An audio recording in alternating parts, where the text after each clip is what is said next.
Barry move on shore close to the Rio Grande Valley, and then it made a turn up to the north and parked itself in areas of the Texas Hill Country. Had no steering winds to really move that remnants of the storm, and we continue to see a lot of Gulf moisture, which is very warm, humid air, juice up the atmosphere and provide a lot more fuel for that rain to fall. This is a look back at the Doppler radar image from 1:30 in the morning on Friday, and you can see that rain bomb that really formed just upstream from Kerrville, Hunt, and even Comfort, Texas, which is some of those hardest hit areas. Now, this is just one of two rain bombs that we saw happen during that holiday weekend. The other one was close to Burnett County. These are just a few of the rainfall estimates that we were getting from the Lower Colorado River Authority upstream there. And you can see there were anywhere from 6 to 9, even 10 inches in some of those spots in an area where two different rivers come together. A fork forms, and then it forms downstream into that Guadalupe River right through the heart of Kerrville and Comfort. Now, the reason that we cannot get that water to absorb is because of the topography.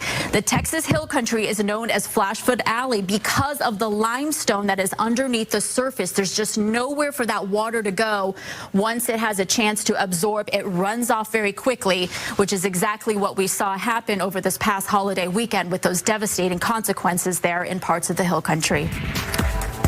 And Delona, you know that area very well. You used to work in Texas, so we've seen a lot of social media chatter. Some people blaming forecasters, other people questioning, were there enough people at the National Weather Service? So are any of those questions fair or valid? So both are true. We know that there have been cuts in the National Weather Service countrywide, and we know that that is going to impact them. However, during events like these, they specifically bulk staff at the National Weather Service because they know that these events, they can forecast them and see them coming. So that's exactly what was happening that day. They were getting warnings from the computer models and indications that forecasters could see this happening as early as Wednesday. I spoke with some of the meteorologists that still work in the market there, both in the Austin area as well as San Antonio, and looking at the computer data, they could see that this was a potential as early as the middle of the week.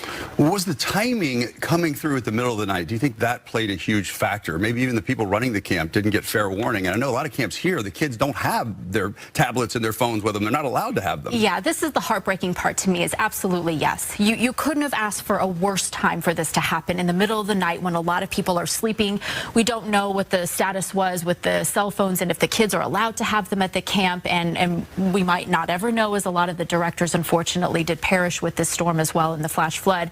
However, growing up and working in this area, we always told people you need to have two forms of emergency